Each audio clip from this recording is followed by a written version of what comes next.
Hello, this is Vicky from the Spellbound Bead Company, and in today's video I'm going to show you how to make this simple easy ruby ring.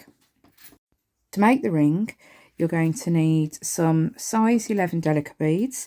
I'm using DB42, which is Silverline Gold, and you're going to need a 6x8mm crystal rondelle.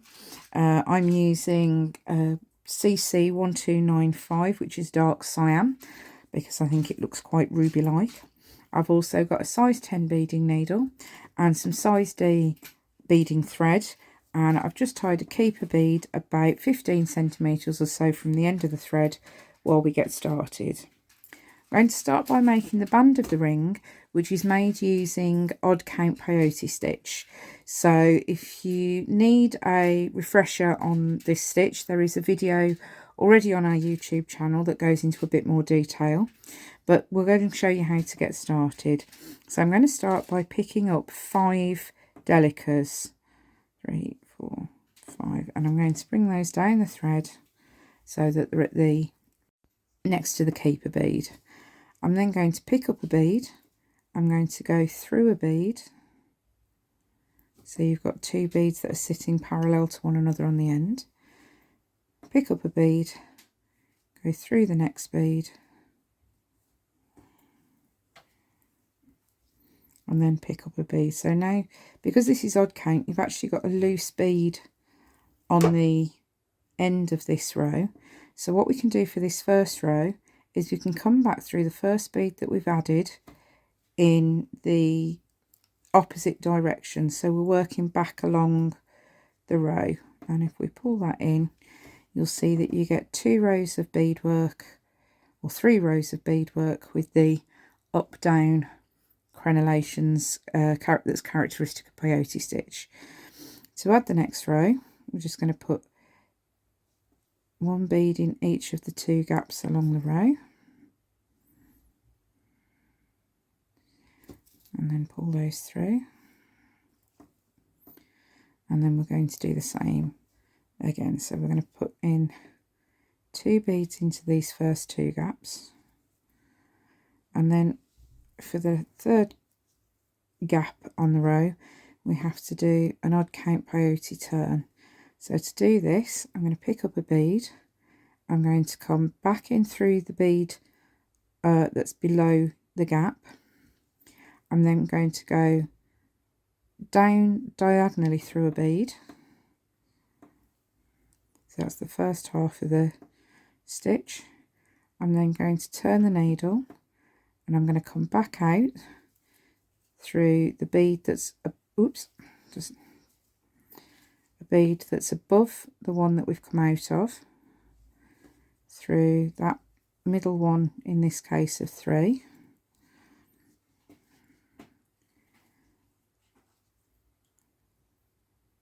and then back through that bead that we've just added.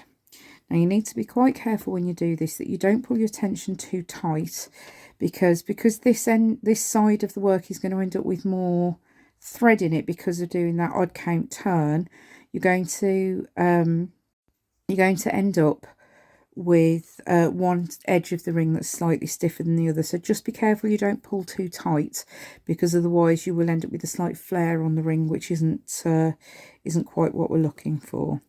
So we're going to continue doing this peyote stitch until we have got, for the ring that fits my finger, you want to have it so that you've got 40 beads up each edge of the band, which is 80 rows of beadwork, and that fits my finger quite comfortably.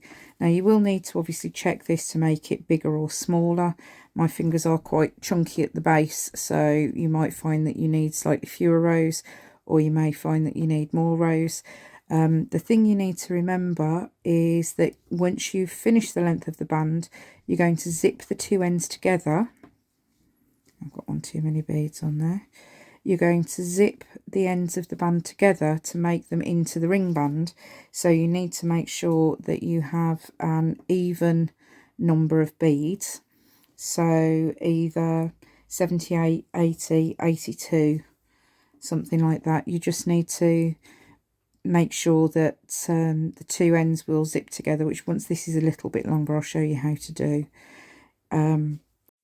Once you've done that, then you just need to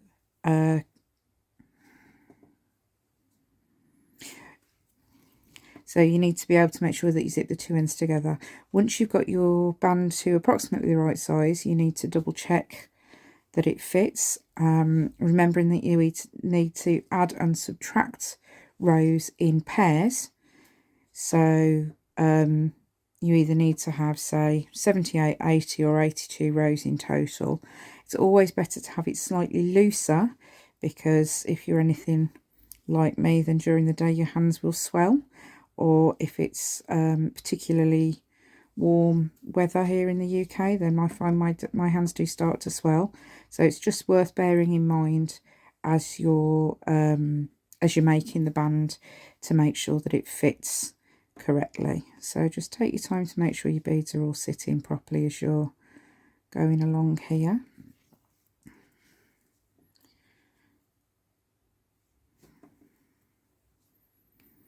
So as you can see here, at the moment, both ends of the band have got 3 beads on the end, so they're not going to zip together. So I'm going to pick up, make sure it's facing in the same direction. 1 bead here,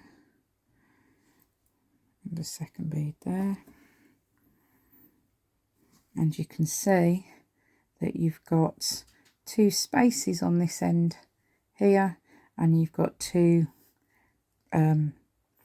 sticky out bits, for want of a better phrase, on this end here, so that if this was long enough to fold them together, you could zip them together. So I'm going to make this band longer, and then I shall show you how to zip it together. So I shall be back shortly. So this is long enough now that I can show you how to do the joints. So I'm actually just going to add the last 2 rows of beadwork in this red delica, so that you can see the beads a bit more clearly against the gold. Oops. So there's the first row.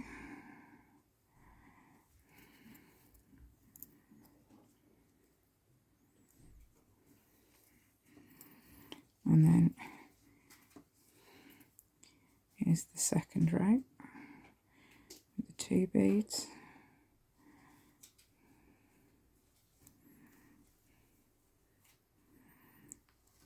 Okay, so what we're going to do now is we're going to fold this round, and I try and just pinch the beads together between my fingers. If the keeper bead's in the way at this point, you can just remove it, because it's not going to affect the rest of your beadwork at this point. So I'm coming out of this bead here. So what I'm going to do is I'm going to go into this gold bead on the end of the first row of beadwork and pull that through.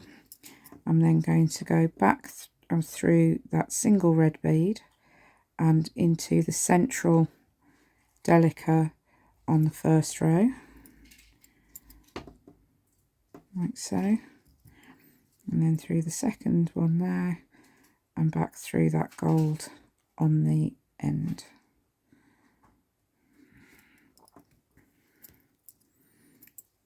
I'm then going to turn the needle, and I'm going to reinforce the beadwork. So I'm going to come in through this bead on the end here, this red bead, and I'm going to go in through the next red bead, and I'm actually going to continue to come out through the gold bead in the middle that was on the first row. So now that red bead is stitched through twice, I'm then going to come through that red bead and back out through the gold bead that we started off by going into. Now that's got 2 rows of stitching through it, so that's going to make it nice and secure there. So what I'm going to do next is I'm actually going to finish off both of my thread ends, because anytime you're adding an embellishment onto something, it's always better off to use a new length of thread, because that way, if anything happens to the embellishments, because this is a crystal bead, there is a small chance that the thread will wear and it comes off. If you've added it with a separate thread rather than the thread that you've made the body of your ring with, then it means that you don't have to run the risk of having to do any repairs on the actual ring shank if it breaks. So that's that end tied in. Now what I shall do is I shall move over to this ring band that I've already prepared, and as you can see, that's nice on its own. You can always, because you're doing an odd count peyote stitch, you could always make this central row or the central 3 rows of the beadwork in a different colour to look like a channel ring or an eternity ring, something like that. If you wanted to make a set, you could also make it narrower. You could do 3 rows wide rather than 5 if you wanted to do it that way as well. So that's our new band. So I'll just use one of these red beads as a keeper bead, just so that it doesn't pull through the beadwork. And all I'm going to do is I'm going to come in on one of the edges of the beadwork, and I'm going to work through so that I'm coming out of one of the beads on this central row of peyote, like so. Now I've done that, what I'm going to do is I'm going to pick up my crystal rondelle, I'm going to pick up a delica, and then I'm going to bring that down so that it sits on the surface of the work. I'm going to leave aside the delica on top, I'm going to go back through that bead, and then I'm actually going to go through not the delica that I came out of, but the next one along on that central row of beads. So I've come out of one here and I'm going back into the one next to it, because that way it's attached over 2 beads, so it will make the connection a little more stable. So we'll go through there and we'll pull that down so that it's nice and firm against the body of the ring. Let's just pull that through like so. And then what I'm going to do is I'm going to go through this, back up through the crystal, through the delica at the top,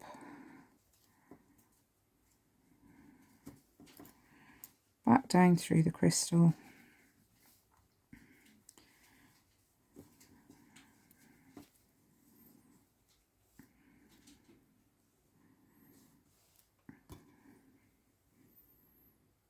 and then I'm going to find the bead that I initially came out of and go back into that bead there.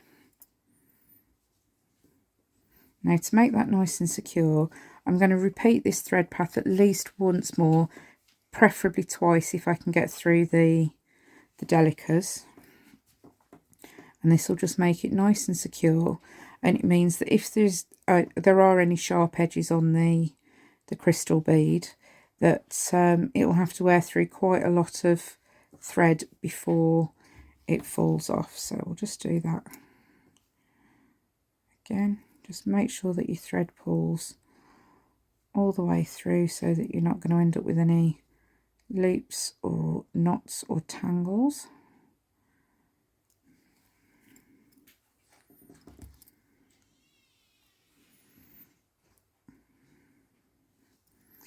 Now, because my tension is a little bit on the tight side, because I've pulled this through quite tightly, there's not a lot of room between this delica bead and the hole in the crystal. So there's just a little bit of digging going on as I go through.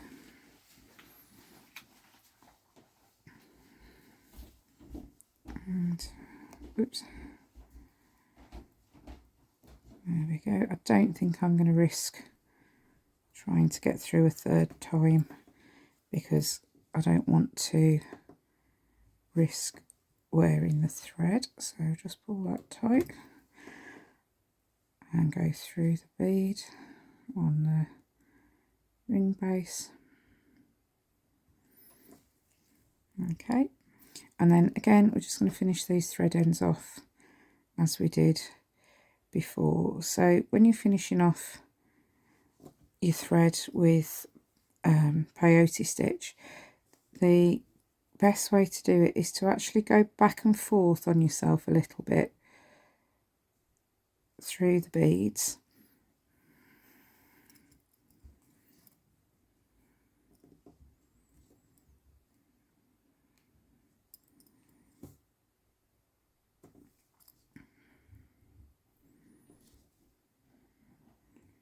And go back.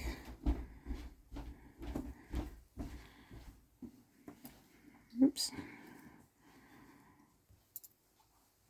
And then just trim that end off. And if, as you're cutting your thread, if you pull this bit so that it's under a little bit of tension, as you snip the end of the tail, the cut end, it'll just pop back into the bead, so it'll give you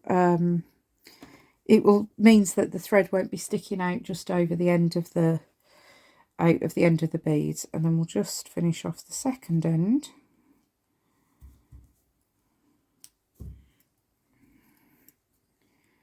So just remember to take that keeper bead off.